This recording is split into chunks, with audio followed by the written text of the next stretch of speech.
Kaylie Ronan ist aus Kalifornien nach Deutschland gekommen, um es hier bei den Frauen vom SV Werder Bremen in die Bundesliga zu schaffen. Und sie erzählt uns heute ihre Geschichte.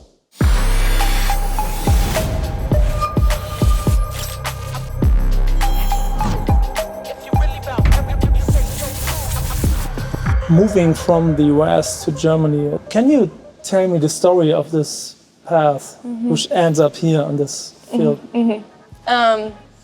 Yeah, it definitely is very risky leaving my home country, and I'm 9 time zones away from my family.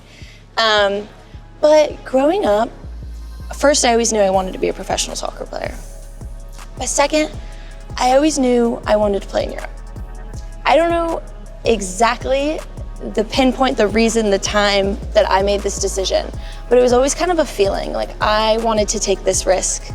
I grew up watching football in Europe growing up, and it was something that I knew that I wanted to step out of my comfort zone. I wanted to experience something else. I wanted to experience the world on top of doing something that I'm so passionate about.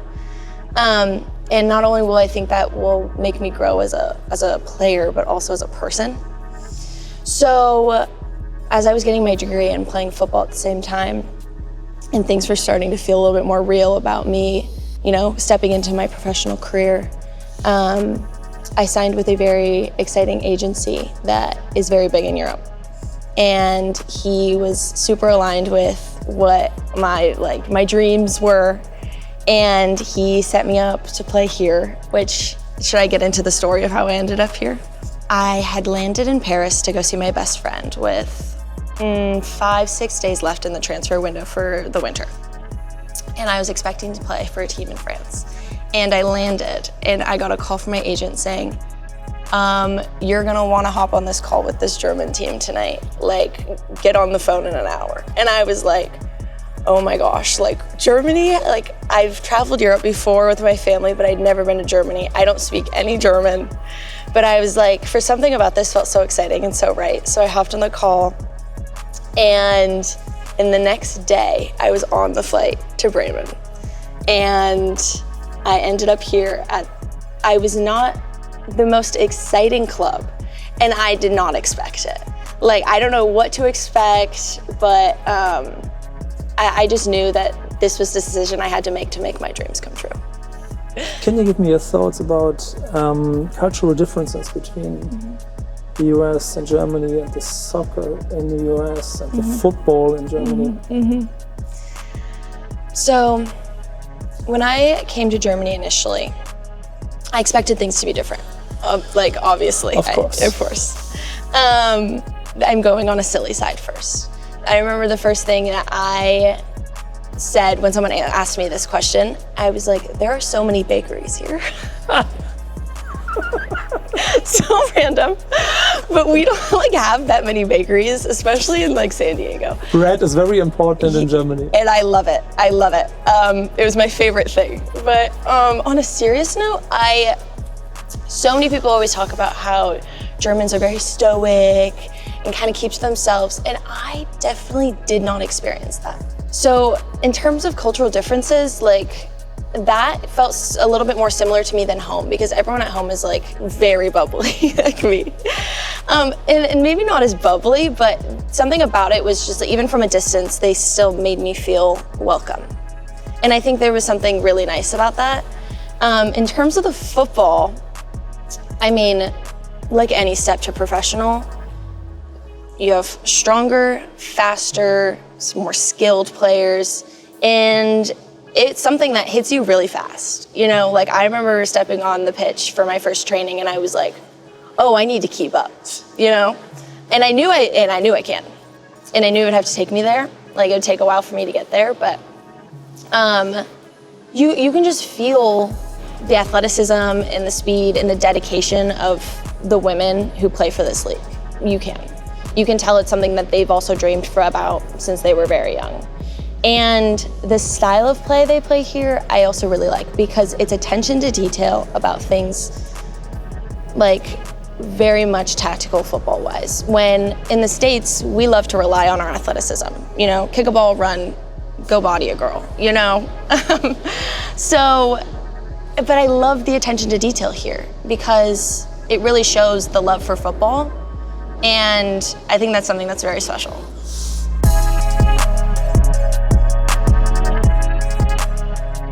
Talking a little bit off pitch and maybe about the way how you recharge yourself.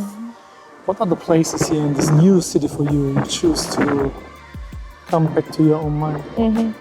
I think that's something that's very important for me in my life that me and my parents have always talked about is balance and recharging yourself. And I think that's something that makes players so much better on the pitch is when they have a life off the pitch.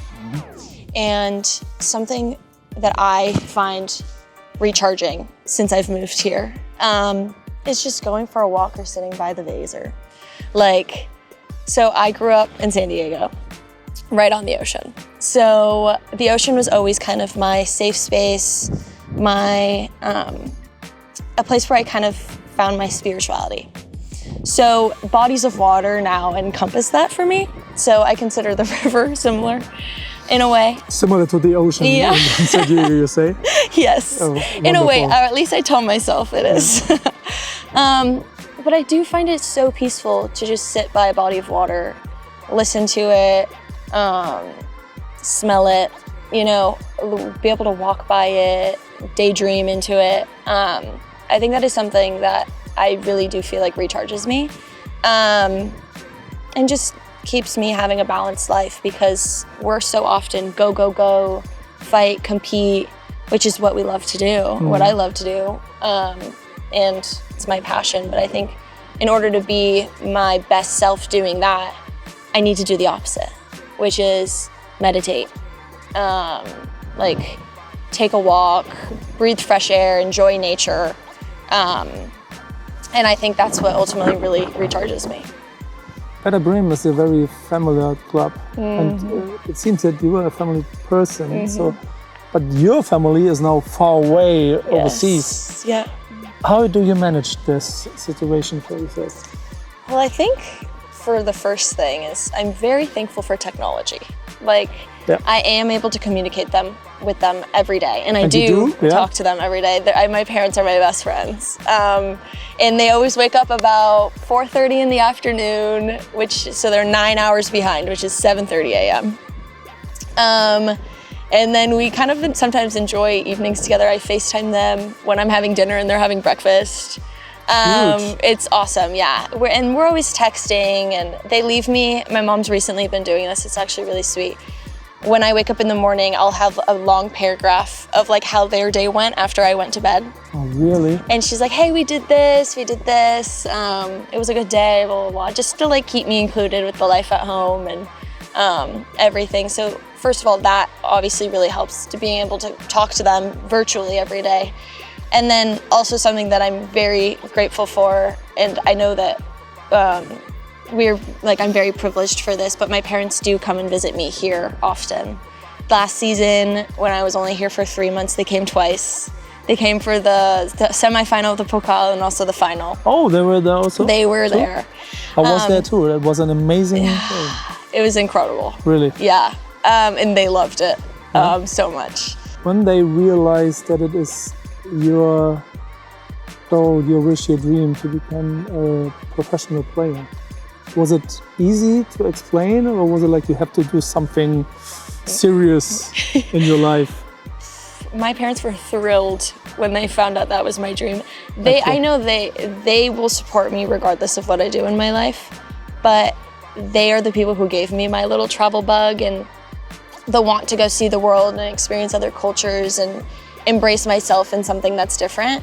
So they were on board immediately. The second I told, especially my dad, the second I told him that was my dream, he was like, we will make this happen. Cool. He was on board. Having your back is even one of the biggest helping hands you can have, right? Oh my gosh.